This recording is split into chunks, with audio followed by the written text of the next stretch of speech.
Welcome to this new 2021 podcast episode of Moving into the Unknown. Feldenkrais, Moving into the Unknown.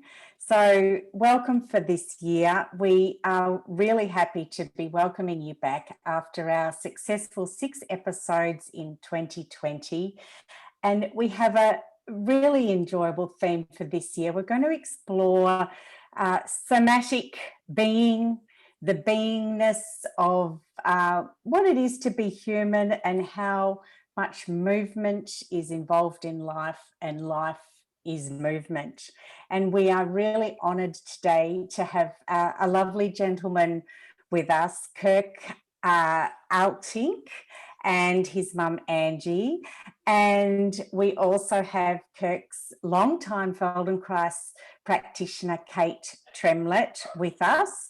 So I'm going to just quickly give a little blurb about Kate, who's a very experienced Feldenkrais practitioner, having worked with Kirk for over 20 years. So we're really excited to explore what this means for both Kirk and Kate, and Angie, Kirk's mum, as well, who's going to give us a lovely background into how Kirk and Kate met, and a bit about the background of Kirk's introduction to Feldenkrais.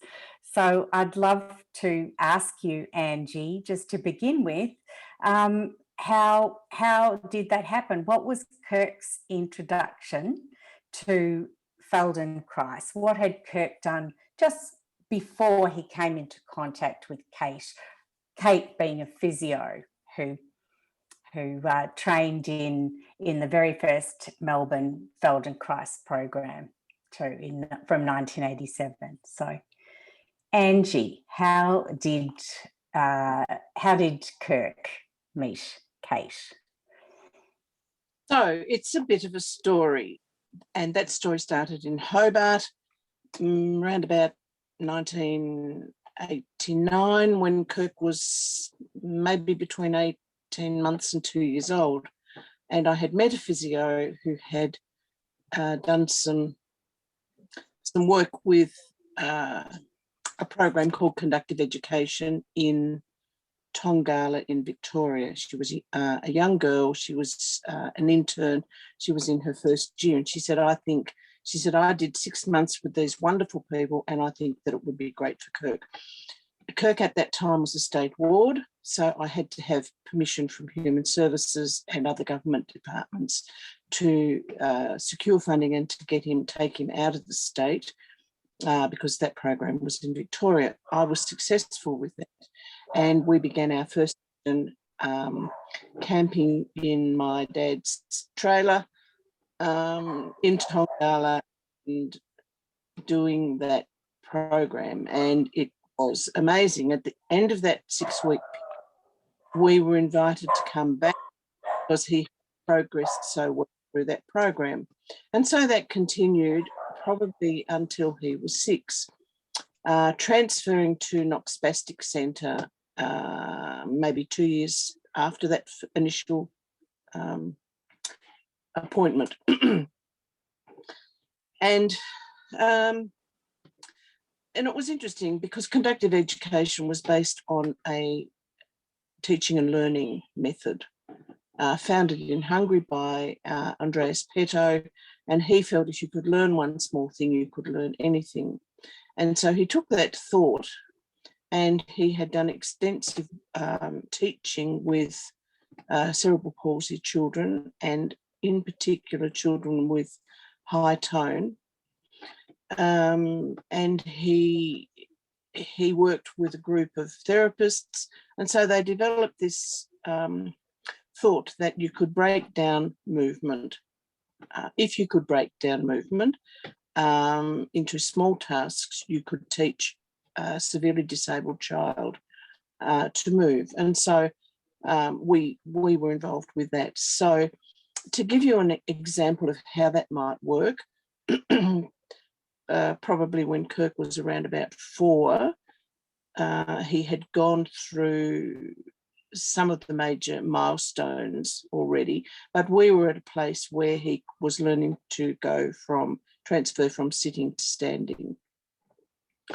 So that was him sitting on a small wooden chair with a high ladder back. And it went something like this. I am sitting in my chair. My bottom is back. My feet are flat on the floor. My hands are by my side. I'm sitting tall.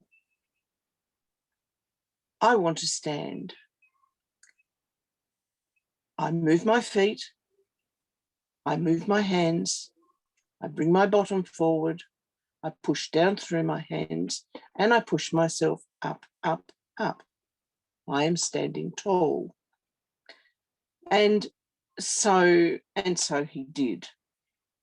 And there was a whole program around every single movement that any regular child might do, rolling, as babies do, learning to sit, learning to side sit, learning to crawl.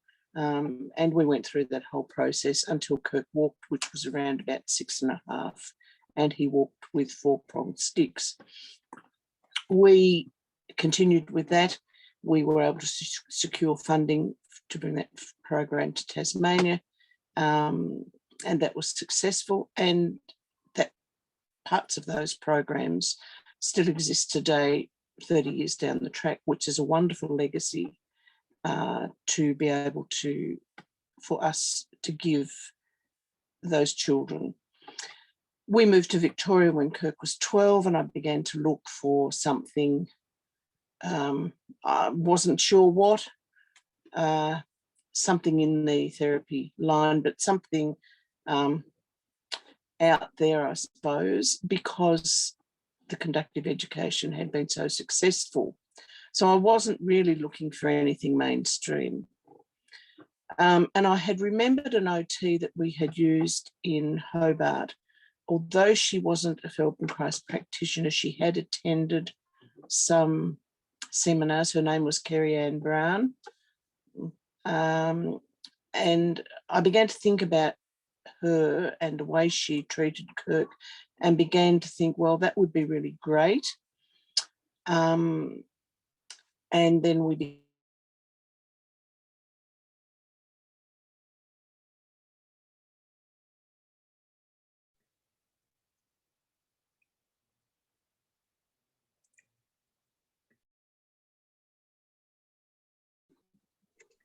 Wait, I don't know what's happened.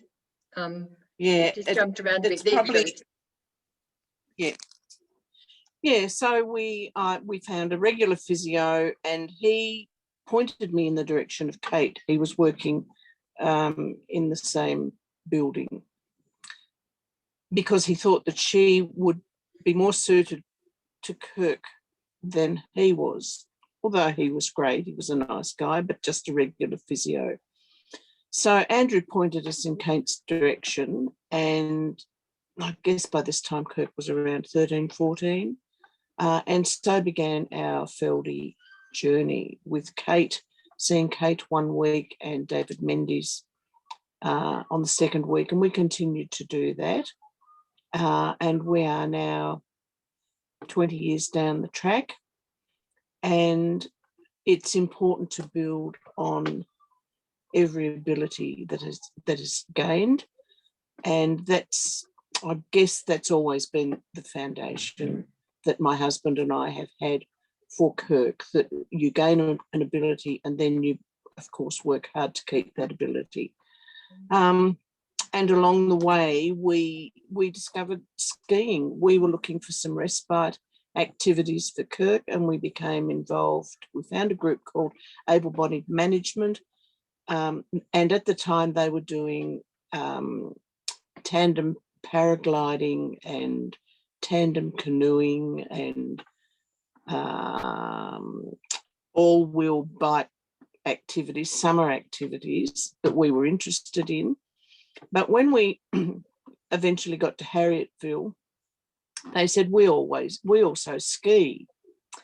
And Kirk, with his absolute need for speed, I'm sure he understood what that was.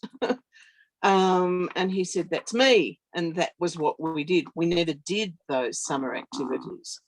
And at the time, AMG was a bunch of great volunteer people who would ski with disabled people, people who couldn't do regular skiing, amputees, paras, quads, CP kids and the like.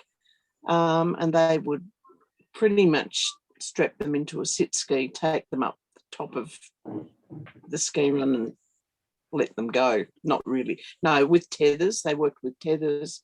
And so Kirk became completely and totally addicted to skiing. I'm really interested, and Angie. I just, before we get too far past that, I'm really interested in, well, for Kirk, how that need for speed developed. And I know you've got, both of you have got a bit of a funny story to tell about how Kirk developed that need for speed. But I'm just wondering, from Kirk's perspective, you know, did you always have that in you, Kirk, that need for speed? You love going fast. Mm-hmm. Yeah. And Angie, what was it that you first noticed? I know you did mention there was a story about being pushed down a hill. Story. Yeah, that story. Well, Kirk has two older brothers, and you know what brothers are like. And blokes generally are extreme risk takers. So one brother, the younger brother, would strap him into his wheelchair with his father's belt at the top of the hill, which was an extremely steep hill, like a 1 in 3 grade or something. And the other brother would be at the bottom of the court, and they would take him up the top and let him go. And the brother down the bottom would be going whatever direction the chair was going. But Kirk would hold his arms out. His arms were out wide. His hair was streaming back. And he would say, do it again, do it again. And they did it again. And I think that and the colour red, of course, we all know that red goes faster than any other colour, has really been Kirk's great premise. And I think last year he did a magnificent ski down the summit run at Falls, and probably the fastest he's ever gone, I think. We did, Kate, I can't remember, but Kate would remember how fast we did. We have timed his skis, so she can tell that how fast he was going. I just can't remember, but always had that desire. But the interesting thing is Kirk is highly motivated, and his love for skiing has become his motivation for maintaining his body in good form with his strength building training, his Feldy, his hydro when he has it. It's all geared for that 1 week in August when we do that fantastic thing at Falls Creek. So, Kate, I have a question around the conductive education. It seems like it's a perfect precursor to Feldenkrais, because that is a lot of what we do. It's really looking into how we move forward and what happens when. So kind of like dissecting the parts of the body to see how the little finger moves in relation to the lower rib. What had you done around conductive education? Well, no, I hadn't trained in conductive education at all, but I'd just been so in love with Feldenkrais since I first discovered it. And it was the perfect way of working with Kirk, that we can change things, change the way someone's brain is telling their body how to do things, break movement down into little bite-sized chunks that you can learn and become clever at doing, and then put it into a large, more integrated, functional whole. And so for Kirk, the cerebral palsy that Kirky has, that the diagnosis has been spastic quadriplegia. So it affects all of his body, all of his limbs, it affects his speech, it affects his whole self. And to be able to work with Feldenkrais in a way that gives Kirk the sense of more of him, of his own body and how he can move through space more easily, it's been incredible. It's not just doing exercises to make things stronger, but to put it all together in an integrated whole.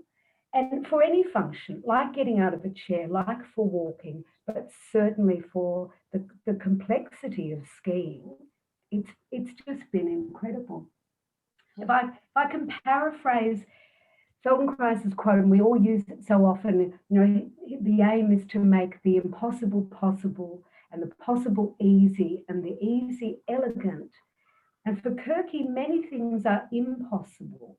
And the movements and functions that are possible are never easy. Walking is never easy. Nothing that Kirky does is easy.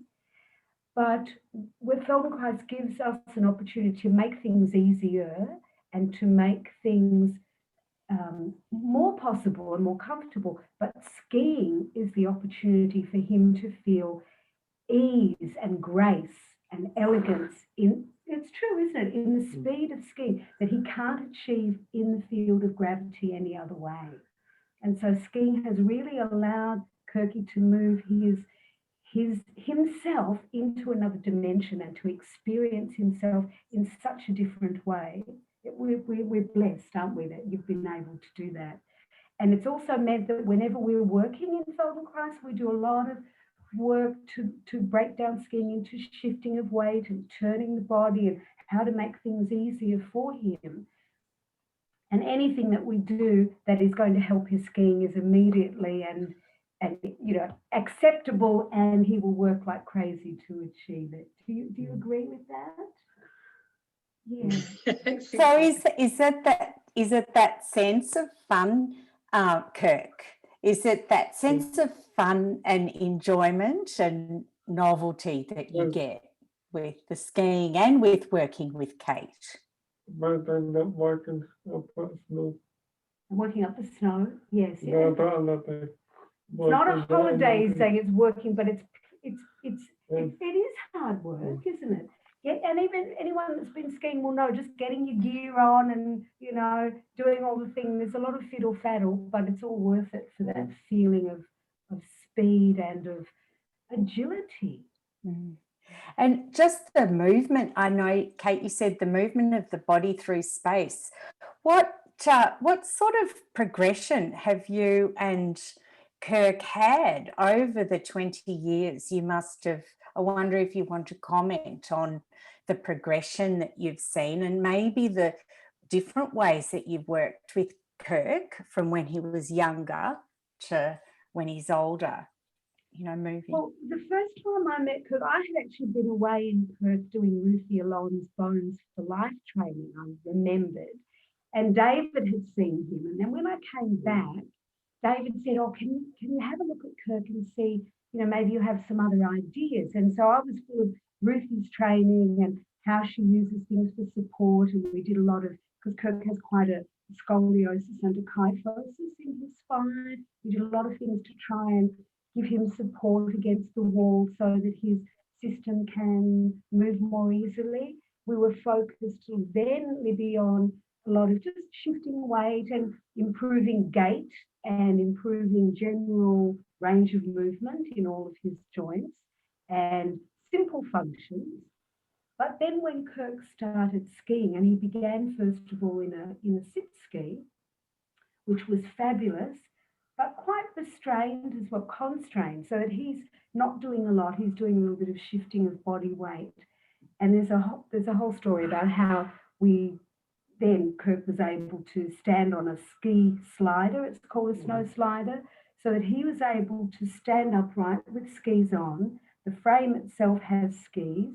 He has gutter supports for his arms, and he could then progress to being vertical and skiing with an instructor behind with him on tethers attached to the frame to help it to turn. And in the early days, Kirky's turning ability was quite rudimentary, and it was more that the instructor would do a lot of work for him. And now we have worked over all these years to build up Kirk's ability to use his own strength to turn his body, shift his weight. And the progression in therapy and also then on the slopes has been that now Kirk is able to do so much more himself on the frame. He can move his frame along to start from a standing position. He can turn himself. He can ski on gentle slopes untethered. And he can have the feeling of doing things under his own steam. And so there's the frame, it's fabulous. So Kirky's got the regular ski gear on. The snow frame has skis, and he has skis that we attach. And he does a little bit of movement and warming up. We do shifting his weight and getting the feeling of lifting one ski and the other, turning the head. Originally, Kirk's ability to turn was very dependent on where he looked with his head, his body would go. We've done a lot of work on differentiating his ability to twist and to ski. There's Toby and Kirk and Michaela Patton, our first instructor at Falls Creek, who was fantastic. You've had a lot of, looks like you've had a lot of great supporters, Kirk. You've got some wonderful people involved. Oh, there was a little shot of Kirk playing tennis. I know that part of that is having the opportunity to have met these people. So I think, Angie, you know, you've collected a lot of terrific people around, haven't you? Team Kirk. We have, and I'm not sure if you can hear me. Yes. Yes. So, Kate, this is the frame. This is the upgrade from the sitting. Yes. frame. Yes. Yep. And this is at Falls Creek. So Kirky's been using this for a few years now. And with the benefit of Michaela, who's been a fabulous instructor, he's been able to do much more and ski on steeper slopes than he ever was. Oh, there's Kirky playing tennis.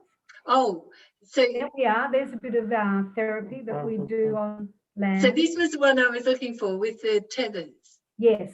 So with that, the instructor can ski behind and control speed and also increase turning if necessary. But as we've gone on over the years, Kirk has been really able to bend and twist so much more by himself. So really, here's the speed run. Here's the speed run. Okay, so this is going down Drovers at Falls Creek for anyone who knows skiing. And Michaela's got a great push off. We didn't do too much turning this one. Do you remember that, Kirky? There we go. The poor cameramen are trying to catch up with them because they were going so fast. We get up to speeds. I think first speed run was about 29k an hour, and then we got up to 30 something k an hour.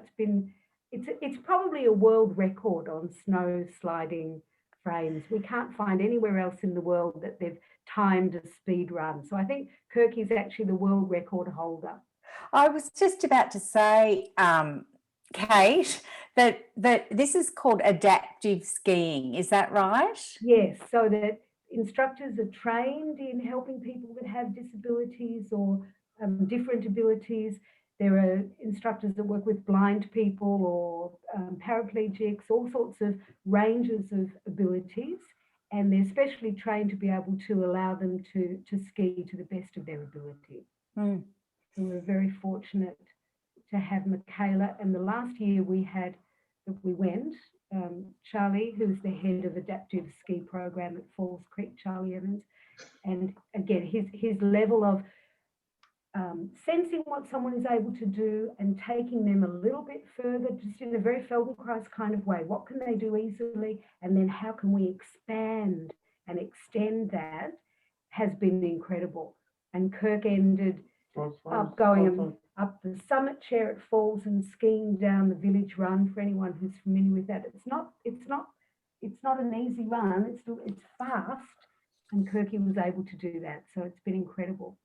And it sounds like Kirk is quite a leader in this particular sport. I know you've worked with some really elite skiers, haven't you, Kirk, with this? You have. Do you remember Dino?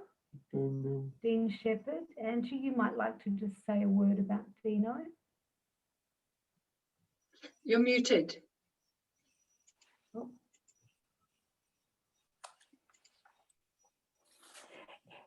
It's, and you know, problems this is. Have I got contact with you? Yes. yes, Okay. Dino was the coach for the Winter Olympic disabled crew team in Australia for quite a number of years, and he skied between Australia and Telluride in Colorado, where they have quite a huge commitment to adaptive skiing. And consequently, he was the person who brought the ski frame for Kirk, so that he dismantled that and stuck it in his luggage and brought it back to Australia for Kirk, so that he could ski, because he felt that he could ski in an upright position. And he'd been working with that group in the US, and looking at what they were making and thinking about Kirk. So I think the ski frame that Kirk has always skied on was the original prototype. And we've just now bought, through his funding, a brand new modified, or suppose it has been modified, updated, upgraded, whiz bang, beautiful new frame that we're can't wait for the snow so that we can see how this new one is going to work for Kirk. And you've got an old one as well. So now you've got two, yes. And can I say something about Kirk's gear? Like we always would, we had the frame that we would borrow from the adaptive program, and we would hire boots and skis for Kirk. And then when he turned 30, Ange and Toad bought him his own skis. And Mark and I and Deb and Andrew, the people that we stay with at Falls Creek, bought him the boots. So he's got his own gear and he's totally self-contained. Now he's got his own frame, which is even more exciting. So what? Say you need to buy a car. Need to You're buy going to buy a next. car next? We haven't got to driving. We're still on the skiing thing. Sorry, Kirk, we haven't got you a car yet. So and there is a next level as well, like taking the frame away. Well, yes, and Charlie was instrumental in trying things. Last time we were there, the ski season of 2019, Kirky had a shot on Outriggers, which are little short sticks with a ski on it. You often see people, amputee skiers, using them instead of normal stocks. There's a little ski that gives you a little more balance. And so the difference from leaning on a frame and the solid support of that to just having Outriggers, which Kirk walks with sticks, but this, you've got your skis on and the Outriggers are on skis. And that was an amazing thing. We went down a gentle slope and Kirk did amazingly well. And that's the next thing that we want to get to. But like anyone learning to ski, you can have falls. And so there's always the balance between not wanting to disturb equilibrium too much, but also wanting to push oneself a little bit further. So for the speed and the thrill, we'll stick to the frame, but for the development of a little more control and balance, Kirky, we can maybe try the Outriggers again. Yeah, snow sticks. You like snow sticks? That's right. Kirky has special snow sticks that have a special thing to go in the snow. So it's not like his normal rubber tip. It's got a special grid that sticks in the snow. So that's always exciting to use. And I know Angie's got something to say. Angie. I just want you both to have a look at what Kirk is wearing today. Have a look at his T-shirt. have a with very, the- very close look Put at it that on T-shirt. just for you. I don't know whether you can see. It's Oh, is that actually Kirk? That's actually Kirk. On the Kirk's wearing a white T-shirt, and it has a looks like a grey picture on it, and it almost like the white T-shirt is the snow, and we can see the ski lift behind, the chair lift, and it looks like Kirk is on a ski run on a sunny day coming down the slope. Is that right? That is right. So And where his can we buy instructor- them? Where can No, we buy Michaela gave it his 30th birthday, and white down. Looks like Kirk's. This is on an intermediate run called Highway 83. But what do you call it, Kirk? Highway to Hell, Kirk. And so there he is going down Highway to Hell. There was an instructor because it's quite steep, and then Michaela has photoshopped that out. So there's Kirk. But the irony is that was nearly 4 years ago. He can now ski some of the runs by himself without the. So this was like a precursor, if you like, to his ability to actually be able to do things on his own. And his other favourite run is Wombat's Ramble, for anyone who knows Falls Creek. So he can ski down a lot of it on his own without being tethered on Wombat's Ramble. So that's pretty phenomenal, given that it's only 1 week of the year that you're going. Yeah. So the rest of the time, the work that you're doing with the Feldenkrais in moving the legs, as you say, it's always got to be to improve the skiing, to make it the most fun. So there's a lot, for 51 weeks of the year, there's a lot of preparation work for that 1 week. And he's making so much progress. Kirk, that's amazing. It is. That's really amazing, because most people don't really progress that fast. No. No, so it's Can I just say astonishing this? journey. Yes, Angie. Kirk has, I find it interesting, two things. So that short ski that he did with Charlie, that's interesting because Kirk has the ability to retain the memory of that movement or that function. So when he's back on the snow, it won't be too hard for him to recall that experience. And I think the benefit of the Feldie lies in that ability. And what Kirk has learned to do is to, as well as his brain and his body, to remember those things. And and it's just made me, it reminded me that when he was quite young, if he was in a difficult situation, I could say to him, let's stop, let's think, let's remember, let's start that again.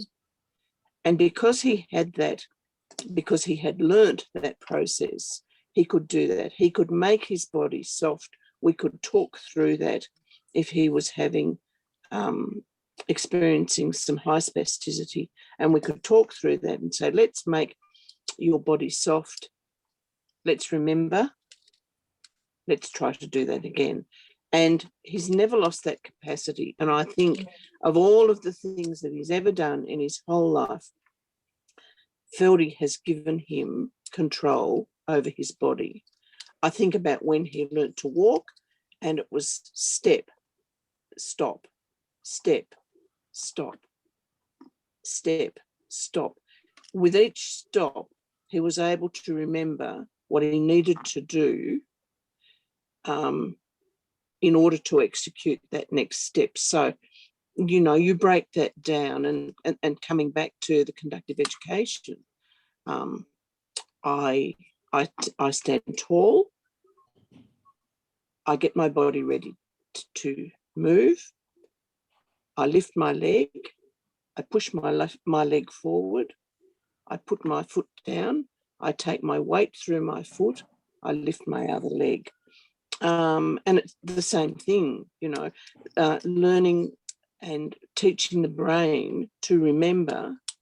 And it might take a long time, but once the memory is there. And I think the other thing, when Kirk is doing all of that work for those 51 weeks, he is actually skiing in his head. Beautiful. Wonderful. Isn't that right? Yeah. Isn't that So right, I'm just going to look for that video clip of Kate, you working with Kirk for the pre skiing Oh, exercise. in the rooms, yeah. So Yeah. Well, so while you do that, Dale, I'm just intrigued about that aspect of the imagination coming in there, Angie, and with Kate and Kirk too. Do you use that a lot in when you two are working together as teacher and student and teacher, Kirk and Kate? Do you use the imagination? And I also wondered how much of other aspects of learning you put in, how much repetition or how much reversibility of movement. I wonder if you want to comment, Kate. yeah, sure. We use imagination a hell of a lot, I have to say. Kirk's pronunciation of Feldenkrais, would you like to tell them? Say again. Vertikas. So that's what we do. And we were doing some vertikas this morning and simulating skiing with Kirky lying on his back and both legs swooshing to one side and swooshing to the other side. And usually there's a reference always to imagine we were going down Drovers or a particular run, and now you'd be turning to the left and now you'd be turning to the right. And it's always an interplay, Libby, between the thinking and the doing, always, and looking at, as you say, the quality of movement, reversibility, breaking things down. Can you do it this way? Can we stop? Can we go back? And now do it to the other side. And which side feels easier? All the little distinctions that we make as Feldenkrais practitioners, either teaching awareness through movement lessons, where you're asking people to notice which side is easier to turn your head. In functional integration with Kirk, we're doing that all the time, asking him to sense which way goes more easily. Is it easier to turn this way or that way? And in skiing, he has some, like as we all do, biases in one direction. Things are much easier, either because of structural characteristics in our own organisation. And so we work on improving the side that's easier, and then we can go and use the learning to make the other side a little bit easier. So there's a constant referring to the thinking, the feeling, and the doing, and they all meld into one. Thank so you, I Kate. just want to show this little clip now because it gives a beautiful example for breaking down the distinctions. It's very subtle, but you can see, Kirk, when you actually do move from the knee, it's a very different movement.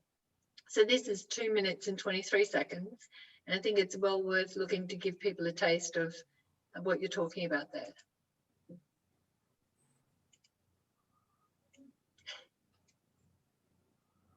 And this is a functional integration session. Well, it's part of that. Part of wearing second skin splints that help give him extra support and compression that are tailor-made for him.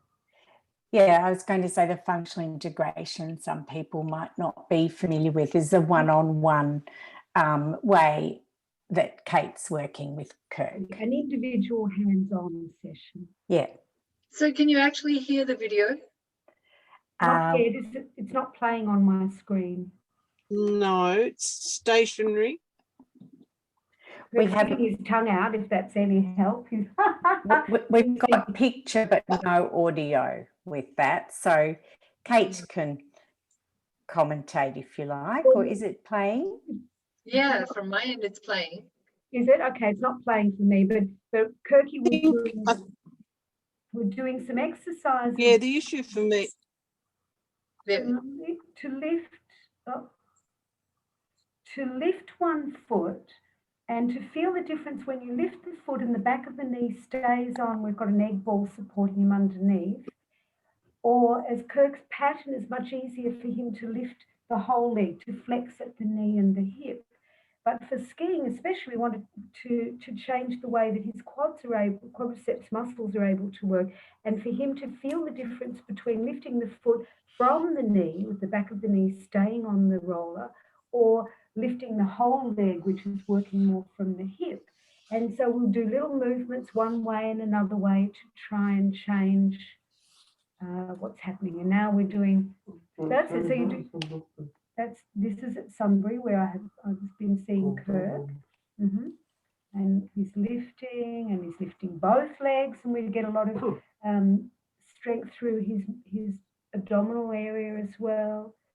So anything that's going to make him stronger and more balanced for skiing, we try and incorporate. You can see he works very hard in his neck as he's doing movements with his leg. But it's the skiing, so look at that smile.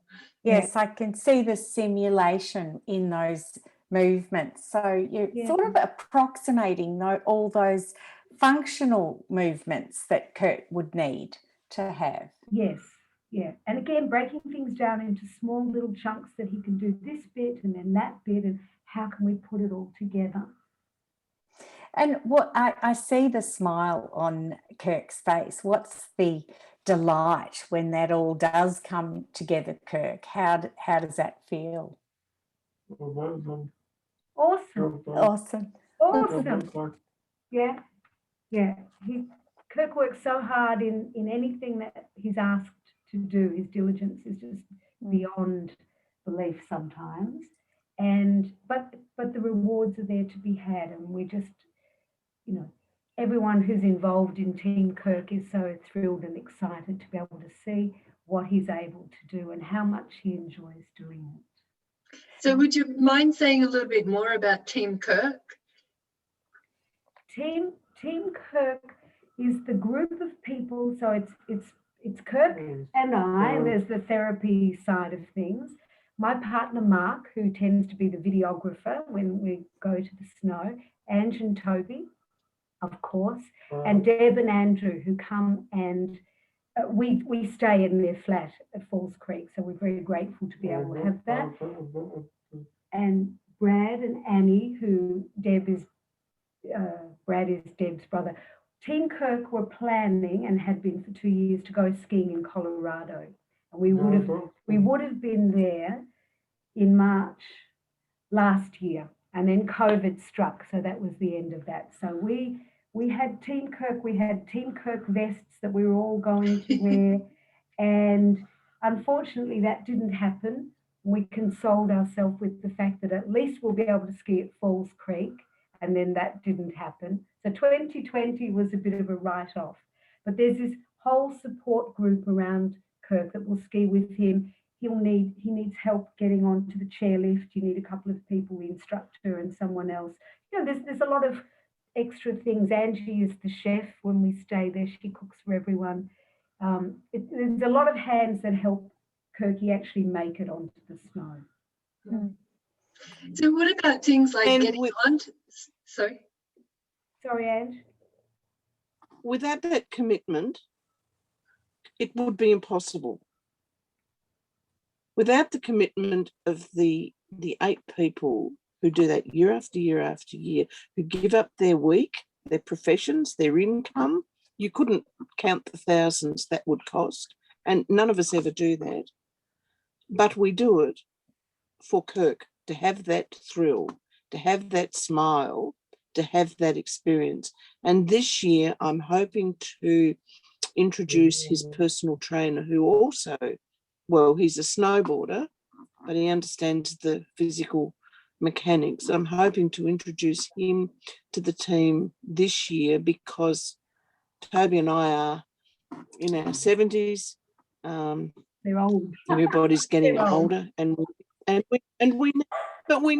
we need young blood in that team so that Kirk can continue to ski. So I'm really hopeful that Declan will come to the snow for a couple of days to have that experience, and that we can, hopefully will continue. So we're, I guess as parents, we're always trying to think ahead. How can we do that? How can we sustain this? How can we make it last?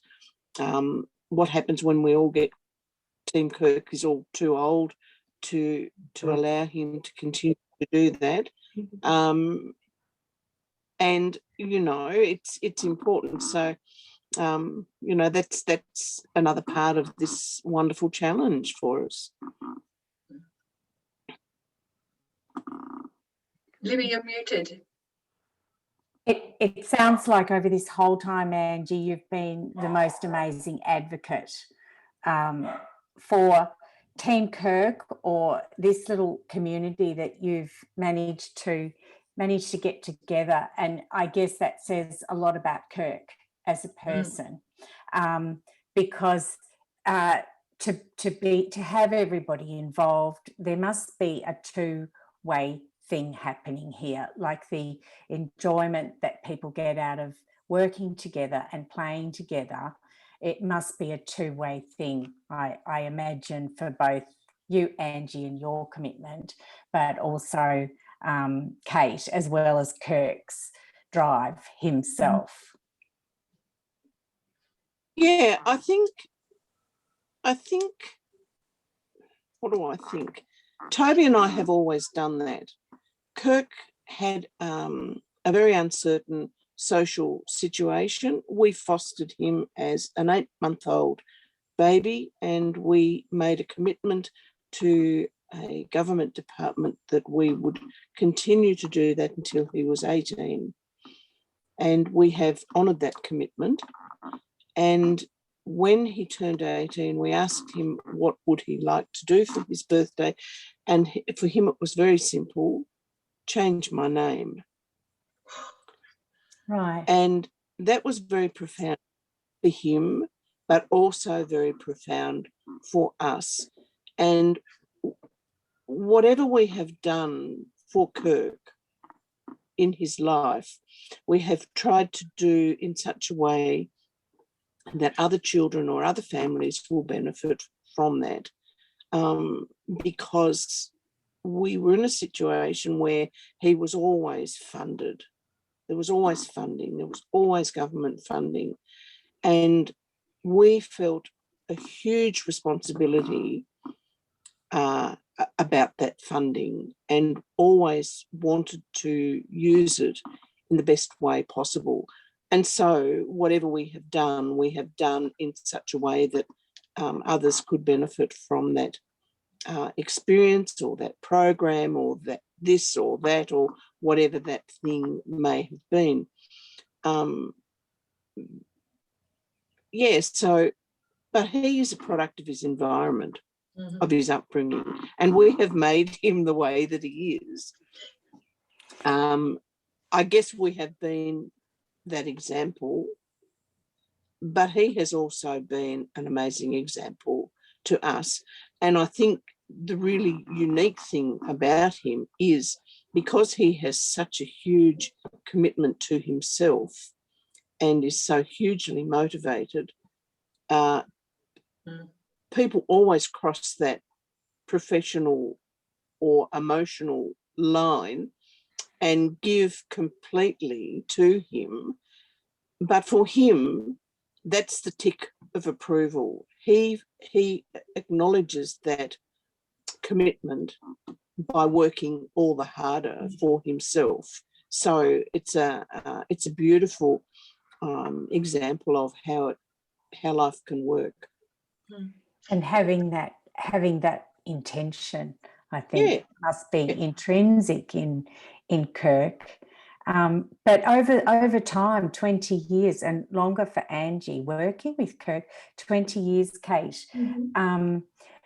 I wonder if you want to speak about your experience and what you've gained.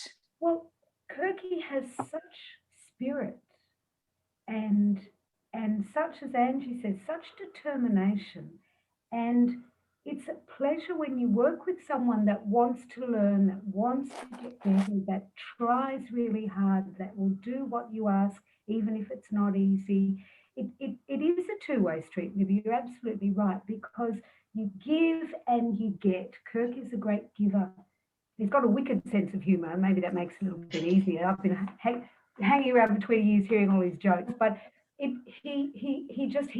continues to give, and I feel privileged to be working with him and to have known him.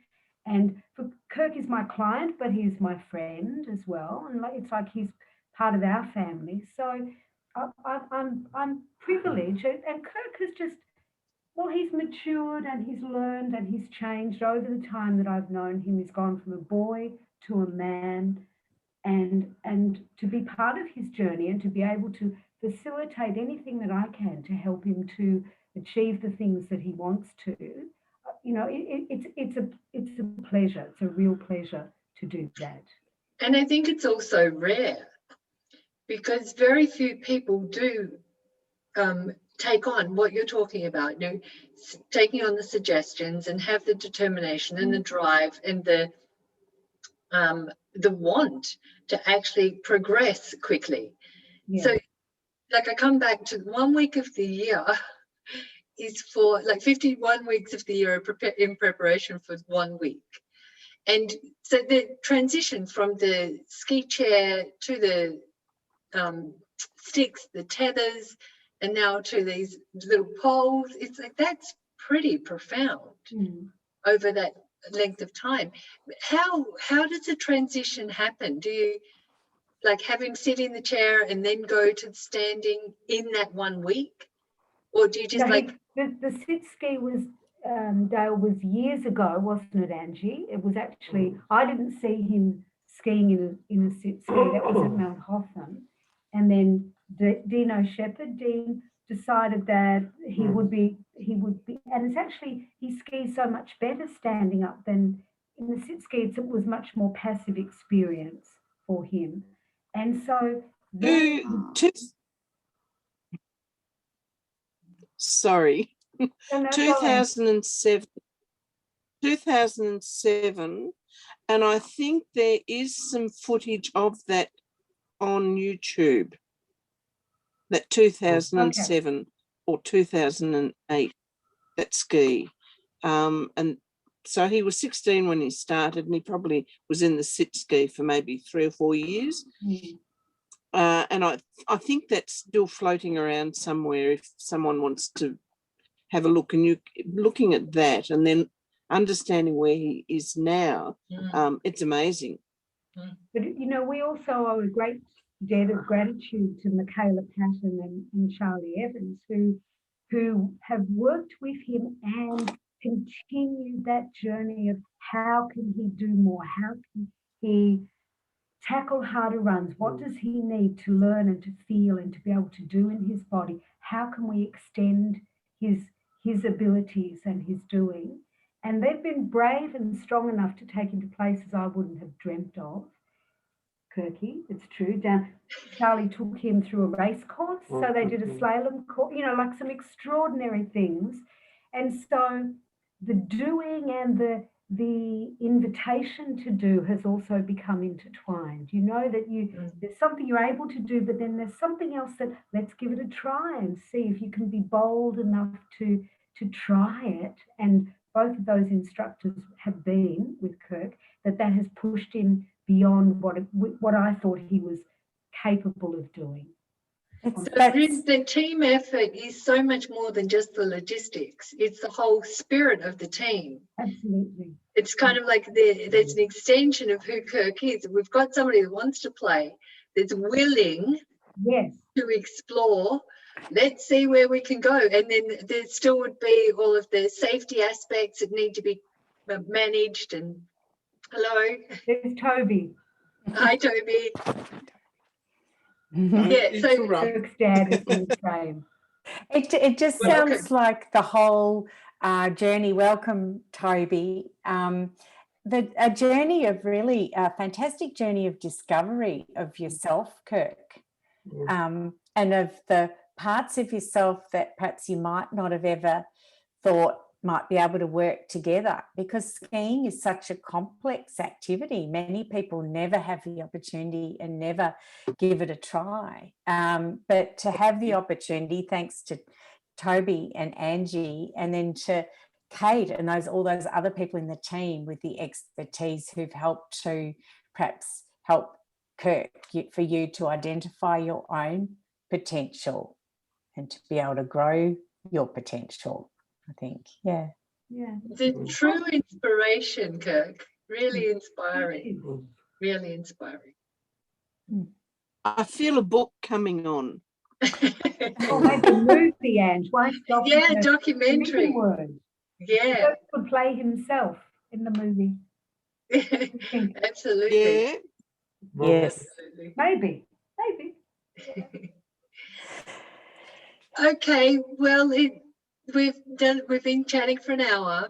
It's been an absolute delight to learn about this pathway. And Libby, you're going to close off with some links if people would like to know more about how to be involved. I will. Contribute or participate or whatever. Absolutely. And so for people listening into the podcast, we will put some links up on each platform, just links to the adaptive ski program and also to Kate's details, because she has a very active private practice here in Melbourne with Feldenkrais. And thanks to Toby and to Angie and to Kate, and most of all to Kirk, for coming along today, because it's been really a wonderful way to start a conversation about somatics and about being and how we are in our bodies, and how Feldenkrais has helped you, Kirk, in this. So I do hear a book coming on, Angie. It's a story of developing human potential and enjoyment and fulfillment in life, and in a way the authentic maturity that perhaps Moshe Feldenkrais intended for all of us. So a journey of self-empowerment and growth, and I think it's a fantastic one. So I know that we're very grateful for hearing this story today for all of us. So thank you very much to everybody, and we'll say bye-bye for now, and we hope to have you all listen in to our next episode next month. So thank you very much.